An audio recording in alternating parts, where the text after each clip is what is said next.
Hello, and welcome back to Couples in Focus, our third episode in our mini series, which we're calling the Couples That Flourish, something like that. I don't know. I Thomas, like it. welcome to the studio.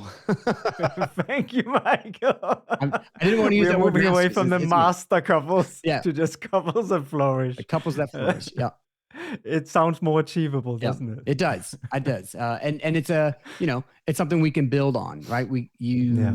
If you're, the masters of relationships, it's like, oh, they went to this master class and they learned Yeah. these skills and they left. And it's like, nope, Yeah. we can build on flourishing, right? We want Yeah. to create and cultivate a place Yes. that flourish. But And it just brings that humanity, isn't it? Because the yeah, truth is, you don't have to be a master to have a good relationship. no. Even as couple therapists, we have mess ups in our relationship. You don't have to be a master. Mm. What you have to do is have a good foundation and knowing how to repair when it goes wrong. Oh, yeah. So that's why we like flourishing better than the master term.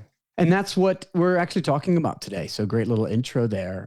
Even you and I, in our relationships, we miss bids for connection.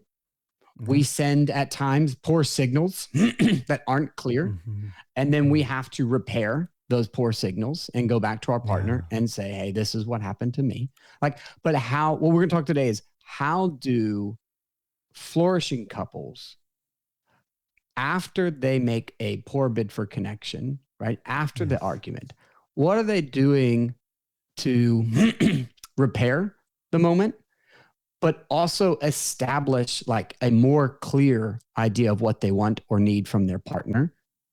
And then when that happens, the partner that's hearing it, so we'll talk about this, we'll use probably some more personal examples today, how that sharing from one partner about what they want or need in a relationship impacts the other one and motivates them to change and say, okay, I can offer that.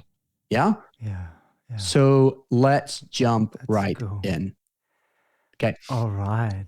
So should we start with some real life examples Oh, of what man. this might look So, like? so let's start first with when we say like, when you send an unclear bid for connection, what kind of things are we talking about when we say an unclear bid for connection? I know what my unclear bid for connection is personally. Well, I would be curious, what's yours? Well, I guess what we're talking about is I'm sending a signal, and the intent of that signal is not received by Yes. my partner. Yes. So that's essentially that it's unclear, Yep. right? It means that what I'm trying to get across that I want or need in that moment isn't landing. So my partner isn't aware that that's what I want and need. Mhm. Therefore, they now have no way Yeah. of properly attuning to me and therefore meet that cue. And therefore, we're going to miss each other, right? Yep. And I'm going to then feel frustrated because, oh, she didn't get my need, right? Or I might Yep. feel rejected, whatever it is your experience is.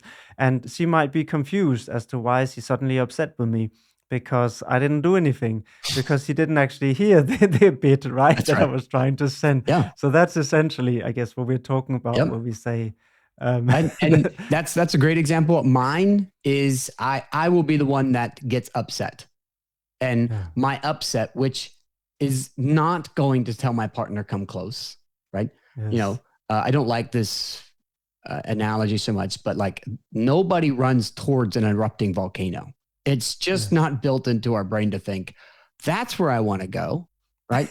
And so, not that I'm an erupting volcano, but that's what upset does with people. They go, "Ooh, move away from that." It doesn't Yeah. scream, "I should move toward that," right? That's right. And so that even though that's my bid for like, hey, see that this is important to me, understand that this matters to me. Yes. It doesn't really foster a sense of connection, right? So these would be our bids for connection that go awry, but then leave us feeling quite alone, because what we were hoping was, or we could be seen. I'll give another one. I'm the pursuer of my relationship. I have the anxious attachment. So I'm the more obviously dysregulated person in my relationship. One time I remember, this wasn't even in my relationship, I had a wicked bad day, and I was in grad school, and I walked into our area for therapists, and I was mad. And so I had my keys and I walked by my cubby hole like all my papers and stuff were, and I threw my keys in there and I just kept walking. Didn't say anything to anybody. And man, you know what? I went and sat outside at a little table and nobody came to check on me. Yeah. And I was like, oh, right. Well, clearly I was wearing a giant sign across my forehead, right, that told everybody to fuck off, right? Like nobody wanted to move close, but I knew in my body I wanted someone to come close. But the thing that I was doing was it wasn't allowing people to move close, right? Yeah. And so that's not a real clear bid for connection when the bid says one thing, but the desire says something else. Yeah. And I guess what normally predates that is that a bid has gone wrong, right? It hasn't been received, that then leaves the person who were making that bid either with a sense of frustration, or they might feel a sense of being defeated, right? And retrieve. So this is where either volume goes up or there's a retrieval of just going into self and hiding away, right? Um, and this is then the message become even more difficult. So you can say these defensive responses mean now the cue is even harder to read, which is what you describe really well when you say, now I'm sitting with a mad expression on my face, and now it's even harder for them to read. Yeah. It's almost boxed in that cue, so it becomes even less clear, right? So now misunderstanding is even more likely to happen than at the first attempt of that bit, right? Yeah. And this is part of the negative cycle, is as we start then anticipating bits not being received, we start protecting ourselves either by becoming more critical, irritable, or by retrieving altogether and not sharing at all. And both these strategies means a bit will get missed even further. That's right. Yep. And then our job is, how do we bring ourselves and our partner into a place where we can repair the moment? Yes. Right. And reestablish connection. Yes. And make a clear signal like, hey, this is what happened to me. And this is what I'm wanting and needing. Yes. Right. So that's right. Let me share an example from my own like early relationship days as my wife and I were trying to learn how to flourish with one another. And just for kind of context, it would be some years later, but my wife and I, like I have ADHD and my wife has dyslexia. So our brains process information in very different ways. I always say that I have like an Apple M4 chip running my brain at all times, and I've got all these tabs open, but it's okay because my processor can handle it. So it's like, actually, because of my ADHD, I don't have a bunch of tabs open all the time because I would just get distracted and get nothing done. But one of the things that would happen, so I have this M4 chip. My wife has like MS-DOS processing system. If you know anything about computers, that'll sound familiar. Like she's running on the black and green screen and just kind of going, okay. So I know I have to slow down if I want to connect with her. And she knows she has to be interested in and amp it up sometimes to connect with me. Early in our relationship, we were on I think it was our 13th wedding anniversary dinner. And we were at this really cool, like jazz club. And it's called Underground 119. And we're sitting at a table, and this was probably our mistake. Her back was to the dance floor. My eyes were towards the dance floor. And there's, a bunch of people dancing, and we're having our anniversary dinner. And I'm watching the dance floor just over her shoulder, like for a while. And she's talking to me, and I'm listening, right? And I'm taking in every word. And she's like, hey, are you listening to me? And I was like, yeah. And then I could just regurgitate everything she just said to me, right? Because ADHD allows me to kind of look at this and then kind of hear, but I'm not like with her, right? And so when I could repeat it all, she was like, oh, I guess it's me. Like, I guess he is listening, and I need to just be okay with the fact that he's not looking at me because he's listening. And then she started to find some voice for what she was really feeling. And she came back to me. She said, hey, I know you're listening, but I don't feel you with me. If we can't make eye contact when I'm talking, like if you can't just look at me, what it feels like is you're distracted and something's more important. Yeah. Oh man, that I was like, all right, the meaning of eye contact here for you. Mm. But she came back and she made it very clear, like, I'm not just looking for you to hear my words. I'm not Yes. just looking for you to be able to regurgitate something to me. I want a genuine human experience with you so that I can feel you are here with me. Yeah. And I went, oh, we were young. And I Mm-hmm. was like, but it Mm-hmm. hit me, right? And it said, okay, if I'm going to give my presence to my wife and I want her to feel like she matters to me, it's Yeah. going to mean slowing myself down and turning and making eye contact when we're talking, especially in certain moments. Not always, it's not always possible. And she doesn't always need that, right? Sometimes I can be doing Mm-hmm. something and she's like, hey, da da da da. And I'm like, yeah, yeah, yeah, yeah. And she's like, cool. But in these slower moments, and Yeah. I know this, like some people might be like, Michael, you're an idiot. How did you not know to look at your wife in the eye? Look, I'm 23 years old, like whatever years old I was young. So leave me alone. Mm-hmm. Uh, the point being, Yeah. the point being, Yeah. she took a risk and came back and said, Yeah. hey, this is what this means to me. And I went, Yes. got it. And it Yeah. changed how we began to relate. Beautiful, because this is a really beautiful story and example of how we update the map. Yeah, yeah, yeah. Where you say, well, I wasn't fully aware of this, right? And that could have been missed. She could just have thought, oh, maybe there's something wrong Yeah, with me, or she could have thought, oh, he can't listen properly. I'm not going to share with him next yeah, time, right? There's many ways this could have gone. So this is part of why you built a strong relationship is she came back and actually said, oh, Michael, but I would like to update you on my map. Of course, she didn't say that, but yeah, that's essentially what she did, yeah. right?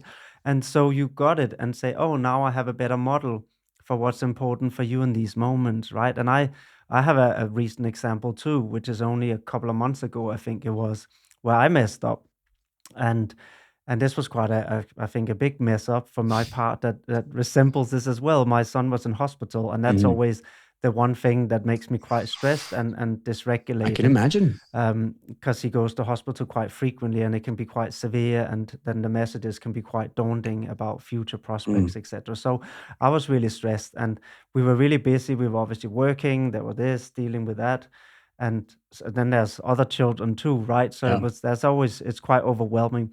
But I kind of reach out in a moment and just say, "Hey, can you speak?" Mhm. Um, and she said, "I don't really have time. We Mm. can do it tomorrow." And of course, she was dealing with a lot of her own stress. I'm fully aware of that. But in that moment, I wasn't aware of that. I was consumed by my own stress, Right. right?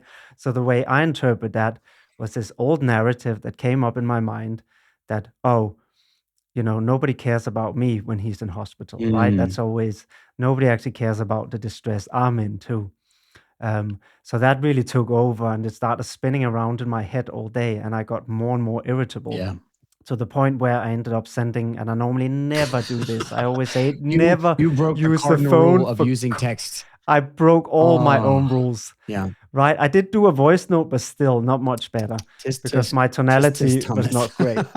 I broke all my own Well, I rules. mean, look, we're So still human, right? I said, but this is why I want to use Yeah, this as an example to show you don't have to be a yeah. master, right? So I ended up sending this voice message, and I was quite irritable, and I was like, this doesn't work for me, blah blah blah, nonsense, whatever I said.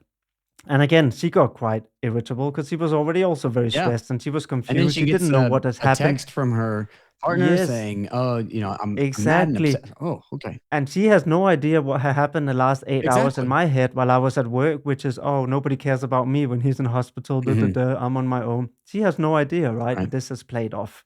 So what happened was we then finally had a chance to sit. And of course, this brought a little sense of disconnect, right? We both felt a bit Of course. irritable and disconnected for about whatever it was, 12 hours, whatever it was.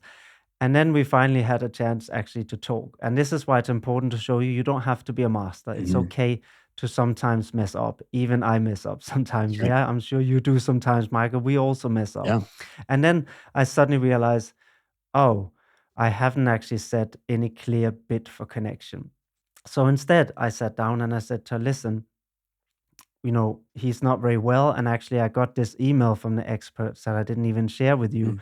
that had some quite dark predictions for the future, and I kind of started spiraling. And then when you said you didn't have time to speak, I went into my old story, which was nobody cares about me when he's not well, Yeah. and that I'm in a lot of pain. And I felt I couldn't reach you. And I recognized that actually I never clearly asked you Right. to just take a moment to help me with my Yeah. distress. I actually never asked for that. But what I really needed was for you to just take 5, 10 minutes out of your day, even if it meant having to go on a break, whatever it was. And I could just tell somebody about how much pain I was in and how distressing this was for Yeah. me and how scared I was Yeah. about these news that I got. And And she said, of course, I wanted to do that. If I known that, I would have done that straight away. yeah. She said, I always have 10 minutes for you, even on the most busy work Yeah. day. Yeah. If ever you go into that place of distress and despair, I got 10 minutes to talk. Yeah. And and then I looked at her and I said, I guess this is another example of our memory bank now, that it never works when we don't express clearly Yeah. what it is that we Yeah. need. And she said, yeah, let's remember to be more clear next Yeah. time. And I said to her, and if I ever act weird and send you a message like this, maybe you know that it's probably me Right. who gone into this spiral, Yeah. right? Then you have again a model of knowing, oh, he's really not acting like himself. Yeah. He's probably going into the spiral of fear again. That's right. So that's just an example of how there was a little fracture, because the bid for connection, I did not send a That's clear right. message at Yeah. all because I was in a lot of distress. But later I was able to then I took accountability for the fact that the way I have communicated was not clear and maybe even slightly That's harmful. right. And then I said, and this is what I actually really needed. I needed you to take 5, 10 minutes for Yeah. me. So I really love that story because it speaks to one that therapists messed us up. And when we mess it up and when we have that fracture with our partners, it's still distressing. Like nothing takes away that distress, right? Mm. I also want to name my wife can't do that with my job, by the way. There Mm. is like if I'm in the middle of a session, Yeah. she can't ask me to give her 10 minutes. And so you may have a job, right? Our listeners may Yes. have a job where you can't always take that 10 minutes in the moment that they reach Yes. out, right? Yeah. And honestly, my wife, I mean, she could call, she could text, but if I'm in session, I'm with I don't have, I'm not going to get that message. Yeah. Thankfully, my sessions always start on the hour. So if she messages me in the middle of my work, she generally knows like, okay, that's not going to come back until 50, right? The 50th Yes. minute of the hour. Yes. But that's not all. But what is important though is she knows she can send the message, and she knows Yeah. I will get to her as soon as I have availability. And I'm not going, like, Yes. the first thing I'll do in the gap that I have is go call her, text her, or go find her, like, because it's Yes. important to me and she knows it is, right? Yeah. And so I think it's that piece also. And so I love what you did that is really, really clear. And I want to bring a real clear step to it, which was Mm.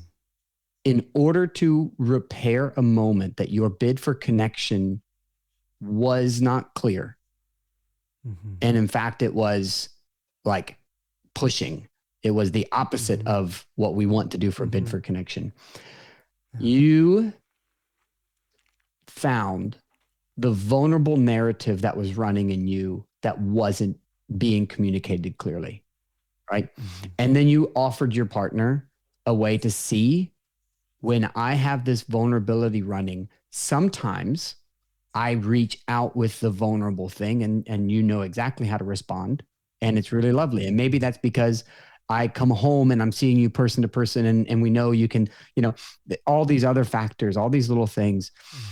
But when we start to share with our partner, hey, when I do this thing, there's a Mm-hmm. vulnerable thing that's being hidden, right? Yes.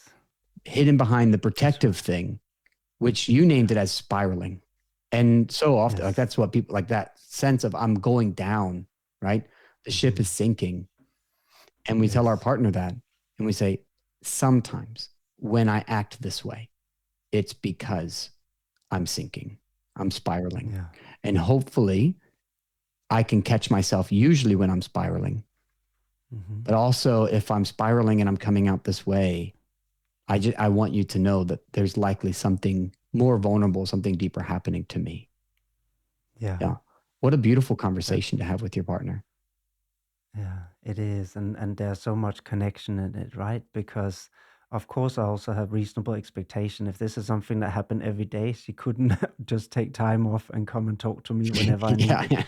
But that's not my Yeah. expectation, and most of the time I can regulate myself, right? So I think implied in this is also that there's both the ability to what this would be what we call Yeah. co-regulation, right? For her to help me, but also that I have develop the ability to also That's right. self-regulate. So it's not that I'm fully and always dependent on her, because that's a demand that would be exhausting and impossible for her to obviously That's fulfill right. if it was constantly I was in distress.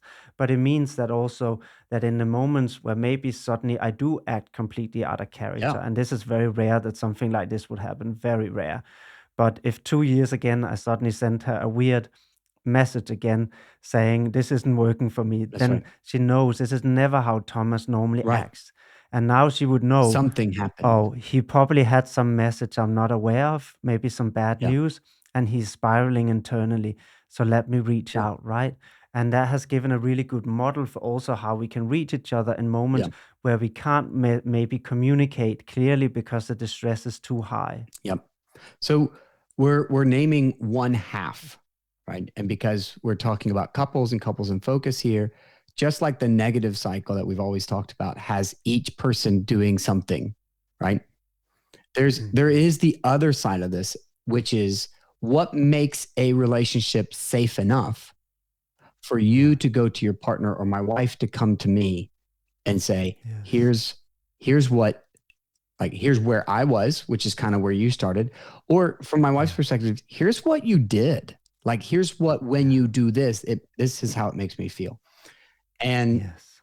so I'll say, in order for a partner to be able to do that, there has to be a confidence, right? Or a willingness that, okay, we're learning something new. We might not get this perfect, but I have to know my partner at least wants to be responsive to me, right? Because Yes. in the beginning, like when I first start working with a couple, it's even, I have them begin expressing, I do want to learn how to do this with you, and I'm going to mess it up because it's all new.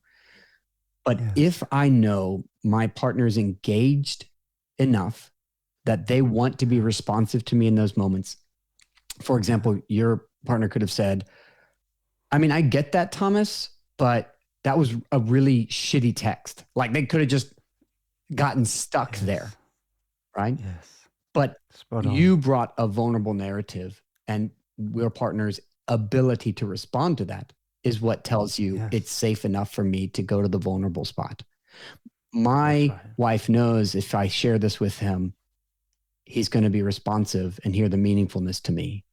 So I want to Yes. name, it's not just sharing the vulnerable narrative, it's the other side of that positive cycle that is, and when I do, I trust my partner wants to be responsive and engaged with it.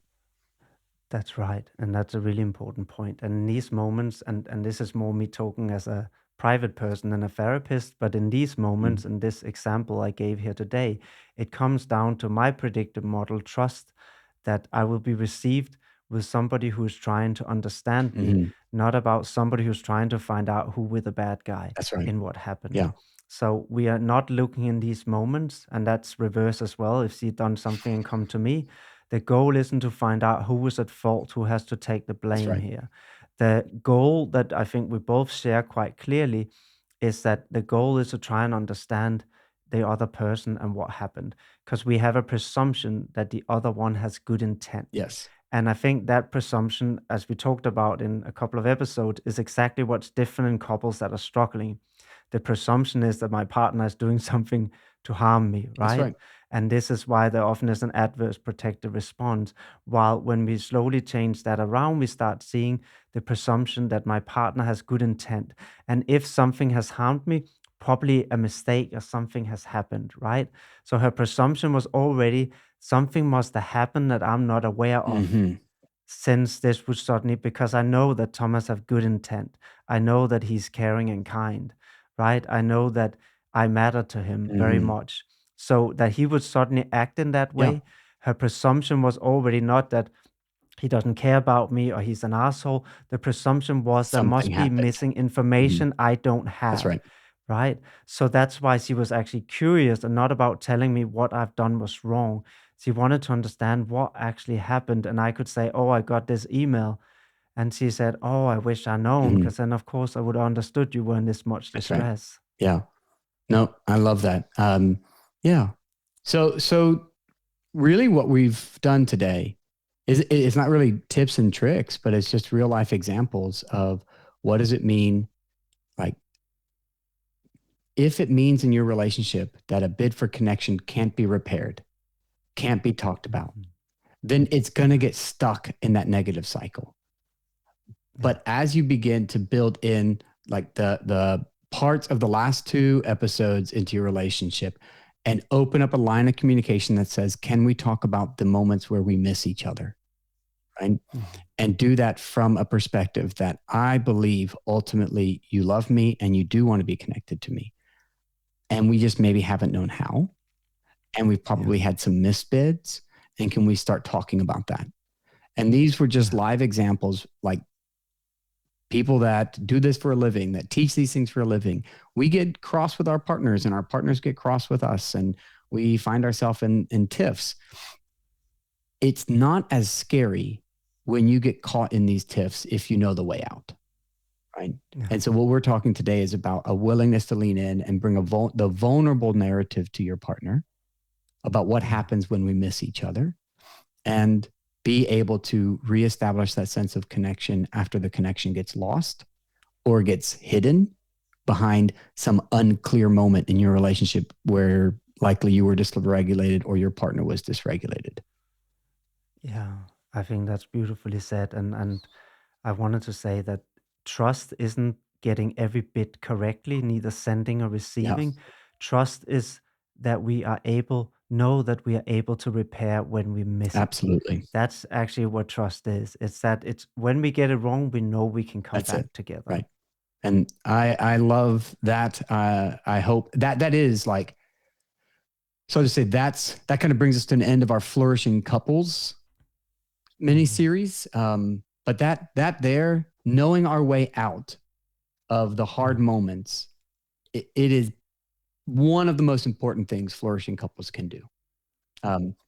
I will say, because the way that Gottman describes it is they know how to prioritize the relationship over the problem, right? Yeah. And whatever Yeah. that has to take a pause. So hopefully Yeah. that's been helpful. Hopefully you see us as real humans who are out there messing it up and finding our way through this as well.